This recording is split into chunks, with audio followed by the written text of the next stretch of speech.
Dans cette vidéo, je vais vous montrer l'effet de quelques dynamiques que j'ai réglées en dessinant dans le Canva, et après je vous montrerai le paramétrage correspondant. Pour commencer, ici, vous voyez que j'ai un effet avec le pinceau, alors toujours avec la souris, hein, bien sûr, hein, là, pour l'instant. Vous pourriez aussi le réaliser avec le stylet, mais ça marche avec la souris. Alors vous voyez que si je le déplace assez lentement comme ça, bon, je vois un peu une fluctuation du tracé. Par contre, si je fais varier la vitesse de déplacement de ma souris, vous voyez que j'obtiens des variations intéressantes, comme ceci. Comment j'ai obtenu ceci? Simplement en jouant par la vitesse sur la paramètre taille, c'est-à-dire que suivant le déplacement de la souris, la vitesse à laquelle se déplace ma souris, ça va faire varier la taille. Alors ici, j'ai toujours la taille de 100%. Je pourrais réduire la taille ici pour avoir un effet différent. Si je mets la taille, je sais pas, à 28 pixels, pardon, et non pas 28%, si je recommence à dessiner, je vais voir que maintenant, je vais avoir une variation en fonction de la vitesse de déplacement de la souris. Je peux augmenter à 50. Voilà, en fonction du déplacement. Alors, c'est peut-être plus intéressant avec des valeurs de brosse qui se rapprochent de 100 pixels ou un peu plus. Donc, je vais revenir à 170 pixels par exemple. Et maintenant, si je dessine, hop, en faisant varier la vitesse, je vais avoir un effet différent.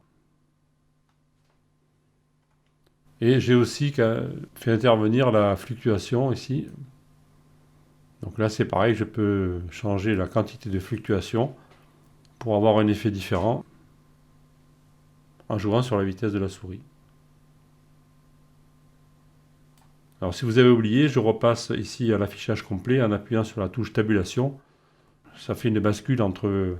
En fait, ça efface les palettes. Quand vous appuyez sur tabulation, ça efface les palettes et vous avez le dessin entier. Donc là, je réappuie sur tabulation. Maintenant, si je trace des traits, alors j'ai changé de forme, j'ai pris l'étoile. Si je trace un trait horizontal, bon là, apparemment, j'ai une variation sur la couleur. Si je trace un trait vertical, aussi j'ai une autre variation sur la couleur. Par contre, si je trace un trait en diagonale, j'ai une nouvelle variation. Si je remonte ici, je vois que la couleur change. Et éventuellement, j'ai aussi, je vois l'étoile qui a une certaine rotation. Vous voyez, si je recommence ici, si je pars du bord et si je vais en traçant un cercle, je vois que mon étoile ici, elle semble suivre une certaine trajectoire. Elle tourne un petit peu, comme ceci. Alors comment j'ai fait ça? Simplement, j'ai pris le comportement de direction ici et j'ai associé l'angle et la couleur. C'est-à-dire qu'en fonction de la direction que prend la souris, l'angle et la couleur vont changer. La couleur va changer en fonction du dégradé que j'ai pris ici, ou des couleurs. Si je change de couleur, si je prends par exemple celui-ci qui s'appelle Abstract 2, et si je recommence l'opération, je vais avoir un résultat différent par rapport aux couleurs. Vous voyez, comme ceci. Et j'ai aussi la rotation de la forme qui s'opère au fur et à mesure que je change de direction. Ici, on va avoir un effet dérivé du précédent. Vous voyez, je dessine toujours avec des étoiles. Donc là, je vois que j'ai des variations. En fait, ce sont des variations aléatoires, comme on va le voir dans les paramètres.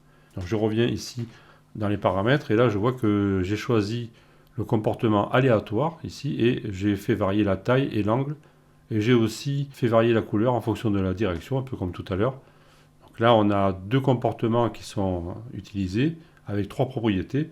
On peut les cumuler. Alors bien sûr, plus vous allez cumuler les éléments, plus vous allez prendre des risques sur le résultat. Peut-être aussi, ça va demander plus de ressources au processeur de l'ordinateur. Donc si votre ordinateur n'est pas hyper puissant, peut-être que vous aurez des décalages dans le dessin. Donc c'est à vous de voir. Encore une fois, allez-y progressivement. Vous prenez un paramètre, un comportement, vous essayez, vous rajoutez et vous regardez ce qui se passe. Alors je vais revenir ici dans le dessin plein pot. Dans ce cas particulier, vous voyez que quand je dessine, on a des cas où, ici par exemple, on a des étoiles toutes petites qui se sont mises les unes contre les autres. Ici aussi. Donc dans un cas comme celui-ci, le mieux c'est de dessiner avec des petites séquences. Par exemple, vous faites voilà, un premier coup de souris. Donc là j'ai fait un trait, ça va. Là j'en refais un autre. J'en refais un autre. Bon, ici maintenant je vois que le dernier ici, j'ai trois étoiles et il y en a une qui est collée à l'autre. Alors je peux faire CTRL Z pour supprimer. Et je peux recommencer mon trait. Comme ça, je garde que les traits qui sont intéressants au niveau graphique. Vous voyez, ici, j'ai encore une petite étoile et une grande étoile qui se chevauchent. En plus, elles ont la même couleur toutes les deux, donc c'est pas joli. Je fais CTRL Z et je recommence. Ainsi de suite. Et là, vous pourriez dessiner tout un ensemble d'étoiles. Là, c'est pareil, les deux dernières se touchent. Je vais faire CTRL Z et je recommence. Et ainsi de suite, jusqu'à que vous ayez le résultat qui vous convient. Entre-temps, si vous voulez, vous pouvez changer le dégradé de couleur en cours de route. Par exemple, je prends celui-là, Blue Green, et je reviens dans la zone de dessin. Et maintenant, j'ai effacé, tant pis pour moi. Donc je recommence.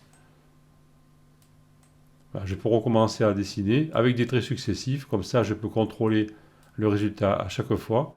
Puisqu'étant donné qu'ici, la variation est aléatoire, ça se fait au hasard. Vous voyez bien que sans dessiner, si je bouge la souris, vous voyez que le curseur change constamment au niveau de la taille et de l'angle. Il subit une certaine rotation. Donc vous êtes tributaire du hasard, donc il faut dessiner par petits bouts. Donc là ça va, ça se touche pas, je continue. Là ça se touche, c'est pas beau, je fais CTRL Z. Voilà, je continue. Je reviens ici, je peux changer le dégradé. Je vais prendre celui-ci. Je reviens dans la zone de dessin et je recommence à dessiner, etc. Voilà, ça ne me plaît pas, je fais CTRL Z et ainsi de suite. Donc voilà une autre façon de procéder avec la souris pour obtenir des effets de dynamique intéressants. Sur le réglage que l'on vient d'utiliser, on pourrait faire une petite variation. Je vais changer le dégradé ici pour prendre un dégradé un peu plus régulier. Je vais prendre celui-ci et si je l'affiche ici, je vois qu'il passe du vert au rouge de façon assez linéaire avec une petite intermède orange au milieu. Donc ça me convient.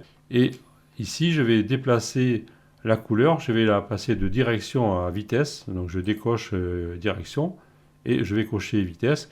Et maintenant, la couleur va changer en fonction de la vitesse de mon trait de souris. Donc je reviens ici dans la zone de dessin. Si je dessine assez lentement, je vois que ma couleur elle reste, bouge pas trop. Ça reste entre le rouge et l'orange. Par contre, maintenant, si je recommence le même trait en allant assez vite au niveau de la souris, je vois que la couleur va changer. Pareil, si je refais un trait en allant assez vite, si je vais plus lentement en accélérant et en ralentissant, en accélérant, je vois que je fais varier la couleur. Parce que ici, au niveau de vitesse et couleur, je fais varier ma couleur en fonction de ce dégradé ici que j'ai sélectionné. Simplement en déplaçant une case à cocher, on a changé complètement l'effet. Maintenant que vous avez bien compris le principe de réglage des éléments de la dynamique dans GIMP, je vais vous laisser essayer toutes les possibilités qui s'offrent à vous. Éventuellement, si je trouve des réglages intéressants applicables avec la souris, je vous les ferai partager dans des vidéos futures. Mais là, à partir de la prochaine vidéo, nous allons nous intéresser au fonctionnement du stylet et de la tablette et nous pourrons exploiter les propriétés de pression sur le stylet ainsi que d'inclinaison. Je vous donne donc rendez-vous dans la prochaine vidéo pour continuer. A tout de suite.